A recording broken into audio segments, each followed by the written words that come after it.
참 예수님 사랑합니다. 잘 오셨습니다. 잘 될 겁니다. 주님께서 축복하실 겁니다. 네. 오늘은 연중 제13주인데 6월 29일 전주가 되어서 6월 29일이 뭐죠? 성 바오로 베드로 대축이죠. 그래서 6월 29일 전주를 교황주일로 우리가 또 교회는 정하고, 특별히 오늘 우리가 드리는 헌금이 모두 교황청으로 보내져서 교황님의 사모 활동에 쓰시게끔 합니다. 전 세계 헌금을 다 모으면 아마도 꽤 많을 거예요. 그래서 교황님께서 특별히 가난한 나라들이라든지 이런 데 사용할 것이고, 또 우리가 적어도 1년에 한 번이지만 교황주의를 맞이해서 교황님을 위해서 영육간의 건강을 위해서 기도하는 날이다. 지금 교황님이 연세가 한 80 가까이 됐죠. 건강하셔야 사목을 잘 하실 수 있는데, 지금 교황님이 이름이 어떻게 되죠? 베르골리오인데 프란치스코 1세로 교황이 되면서 이름을 그렇게 쓰시죠. 역대 교황님들 중에서 프란치스코라는 이름으로 쓰신 교황이 이번이 처음입니다. 베네딕토 같은 경우는 16번째 있었고요. 요한 같은 경우는 23번 가까이 있었고, 요한 바오로 이런 건 많았죠. 요한 바오로는 2번째. 지난 교황님은 요한 바오로 2세 이렇게 해서, 지금 교황님은 처음으로 이제 프란치스코.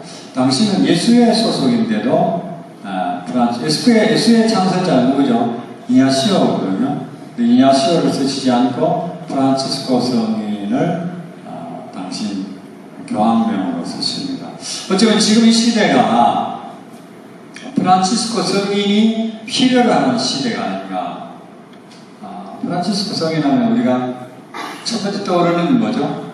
청빈, 그리고 또 환경이라든지 이런 창조, 피조물에 대한 참가, 또 그 프란치스코 성인은 새들과 대화도 할 정도로 이렇게 피조물을 사랑하셨던. 그래서 지금 우리 시대가 지금 환경이 파괴되고 있잖아요. 그리고 또 가난한 자들, 부자들이 너무나 지금 1% 부자들이 99%를 지금 지배할 정도로 이렇게 지금 이 빈부의 격차가 심하니까, 그런 면에서 프란치스코 성인을 이 시대에 당신 교황명으로 쓰신 것은 아주 적절하다고 볼 수 있고, 또 무엇보다도 그렇게 사세요. 우리 한국에도 다녀가셨는데 아주 청빈하게 수도자 출신 교황이시면서도 또 당신이 그렇게 살아오셨기 때문에, 아르헨티나에 주교로 사실 때도 따로 자동차가 없었고 출퇴근을 하시는데 지하철이나 대중교통을 이용하셨고, 또 당신 사시는 사지관도 아주 검소하게 그렇게 사셨다고 합니다. 지금도 교황청에서 식사를 따로 하지는 아니고 공동으로 식사를 하시고, 가끔 밤중에 마치 옛날에 왕들이 한 것처럼 몰래 이제 교황청을 빠져나와서 이렇게 세상 사람들과 함께 어울리시기도 한다고 합니다. 몇 년 전이니까 그 타임즈지의 표지 모델로, 올해의 인물로 교황님이 표지 모델로 나오시기도 하고, 지금 교황님의 일거수일투족이 굉장히 전 세계 이복이 집중되는 그런 교황님이십니다. 그래서 아마 우리 시대에 꼭 필요하신 분이 아닌가. 그래서 지금 우리 가톨릭 교회가 교황님 때문에 프란치스코 효과로 교회 떠나갔던 분들이 많이 돌아왔다고도 합니다. 그래서 이런 교황님을 두고 우리가 건강할 수 있도록, 또 우리도 어쩌면 교황님을 좀 본받으면 좋겠다. 특별히 성직자들이 이 교황을 잘 본받으면 좋겠다는 그런 생각이 듭니다. 자, 오늘 오늘 우리가 독서나 복음 말씀 한번 보면요. 또 우리가 어떻게 한 주간을 살아야 되겠는가. 오늘 바오로 사도는 이렇게 표현합니다. 성령의 인도를 따라 살아가십시오. 육이 욕망하는 것은 성령을 거스리고 성령께서 바라시는 것은 육을 거스립니다. 이 둘은 서로 반대되기 때문에 여러분은 자기가 원하는 것을 할 수 없게 됩니다.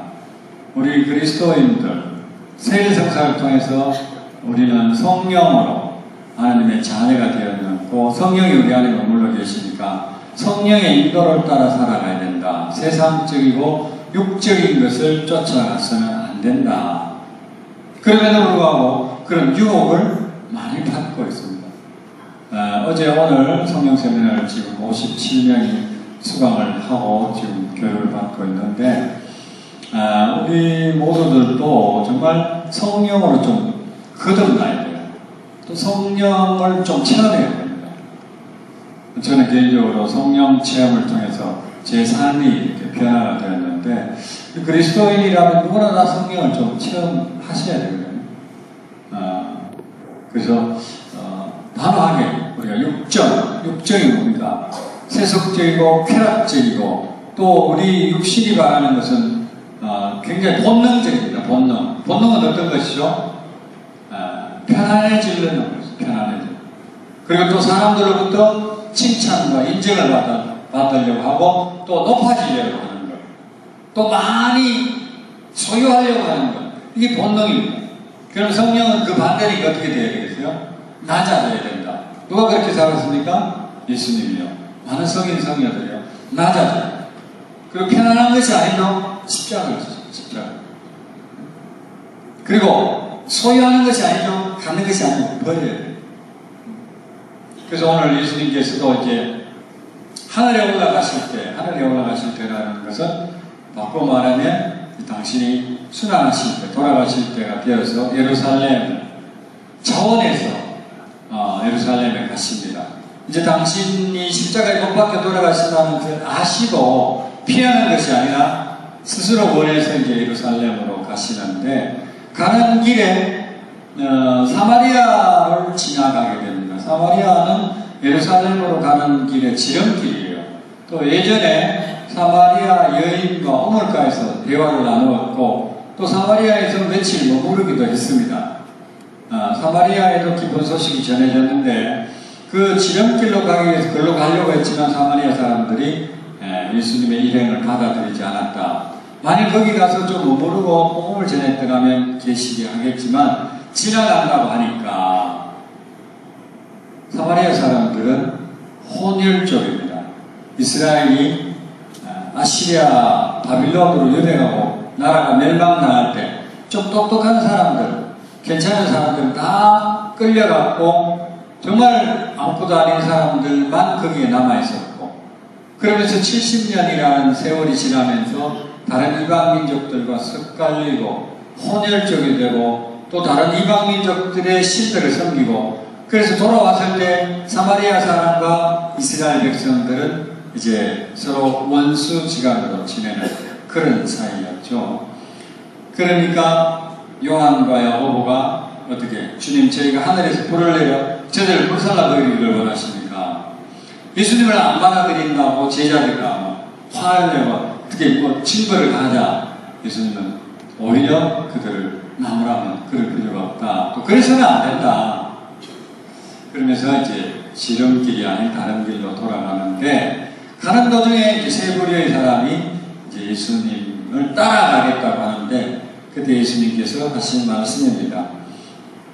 어떤 사람이 저는 스승님을 따르겠습니다 하니까 여우들도 굴이 있고 하늘의 새들도 보금자리가 있지만 사람의 아들은 머리 기댈 곳조차 없다. 자, 네가 나를 따르라고 하는데 내가 가는 그 길은 어떤 길이냐? 잠자리도 없다. 오늘은 여기, 내일은 저곳에 정처 없이 떠돌고 그리고 당신이 돌아가실 곳은 십자가상에 위에서 돌아가시는 그 길, 십자가의 길, 고통의 길을 너가 알고 따라오느냐 오느냐 그 말. 나를 따르는 길은 생명의 길이지만 한편으로는 십자가의 길이다.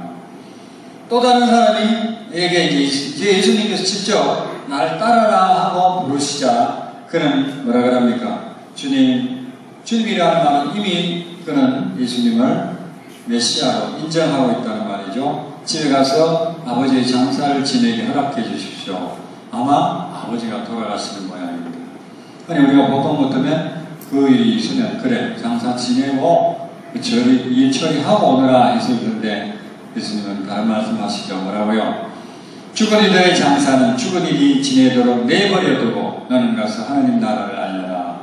죽은 이들, 진짜 죽은 사람. 이들의 장례를 누가 하라고요? 죽은 이들. 살아있는 사람인데 죽은 이들에게 맡겨라. 그러니까 예수님 당신을 따르지 않고 하나님 나라를 모르는 사람은 죽은 이들과 진배가 없다.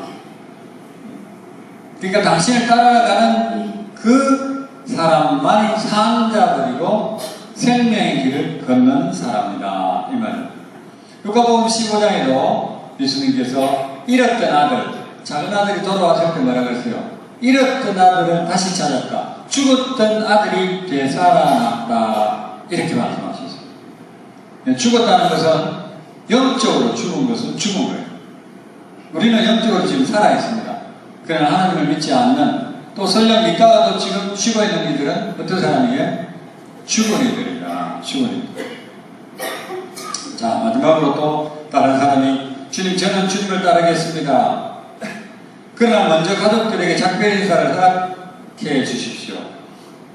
오늘 독서에서 엘리야가 엘리사를 부르는데 엘리사는 그때 농사를 짓고 있어요. 결의소. 네. 그리고 이제 농사를 짓다가 부르니까 가는데 어떻게 합니까? 작별 인사하고 가도록 허락을 받자 그렇게 하라고. 근데 여기 예수님은 뭐라 그래요? 쟁기를 손에 들고 뒤를 돌아보는 자는 하나님 나라에 합당하지 않다. 이미 결단했으면 바로 즉각적으로 그 일을 행해야 되지 우물쭈물 또 망설여서는 안 된다. 베드로와 안드레야, 야고보, 요한 어부였죠. 예수님께서 이제 깊은 데 가서 그물을 쳐라.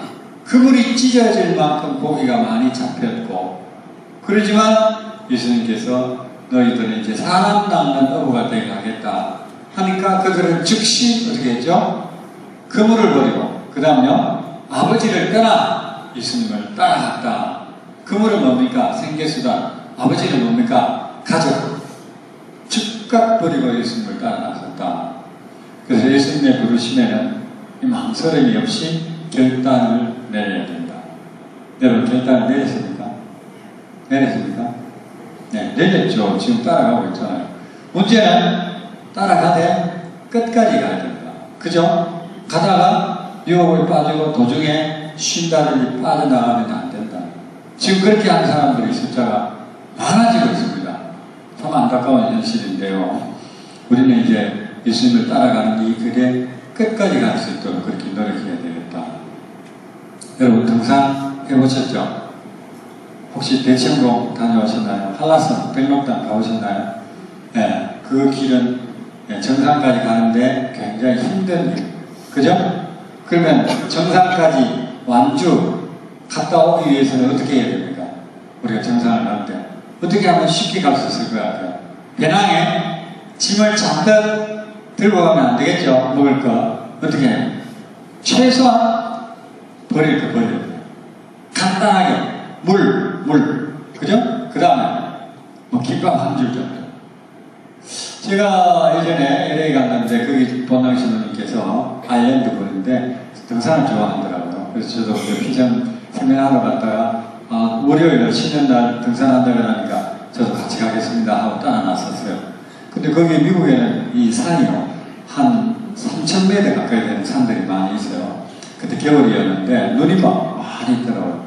그래서 이제 아침에 출발해 가는데 간단하게 가다가 햄버거 가게에 들러서 햄버거 하나 하고 음료수 하나 하고 고구마 달란들 사갖고 목적지에 가서 차를 내놓고 이제 등산을 하기 시작했어요. 그 원리가 바로 그거예요. 간단한 거, 정말 가볍게 가야지 등산을 잘할 수 있지. 먹을 거 잔뜩 구워 먹는다 하고 뭐 이것저것 들고 가면 어떻게 됩니까? 처음에는 뭐 올라가가 뭐 할 거라고 하지만 갈수록 어떻게 해요? 무게가 무거워지면 정상까지 못 가면 가다가 어떻게 합니까? 어차피 갔다가 내려올 건데 뭐, 야, 물 좋으네, 여기서 자리 깔자. 정상에 못 가지. 그런 유혹에 쉽게 넘어갈 수 있고 너무 무거우니까. 그래서 버려야 된다 말입니다. 우리 예수님을 따라가는데 불필요한 것 좀 버려야 돼요. 세상적인 거. 예? 여러분들 한 번씩 이사를 하다 오면 옷들 뭐 불필요한 거 많이 있죠? 1년 내내 한 번도 안 입는 거 있죠? 버려야 돼. 여러분 냉장고에 그 냉동실에 가득 차 있죠? 좀 정리하셔야 돼요. 네. 꽉 사와놓으면 어떻게 돼요? 우리 인생의 길에 있어서도 불필요한 거 좀 버리고 가요. 아시겠습니까? 가볍게 정말 꼭 필요하지 않은 것은 다 소용이 없어요. 그래야만이 비록 힘들지만 정상을 향해서 다른 누구보다도 발걸음을 가볍게 할 수 있어요. 그러면 완주할 수 있어요. 정상에 성공할 수 있어요.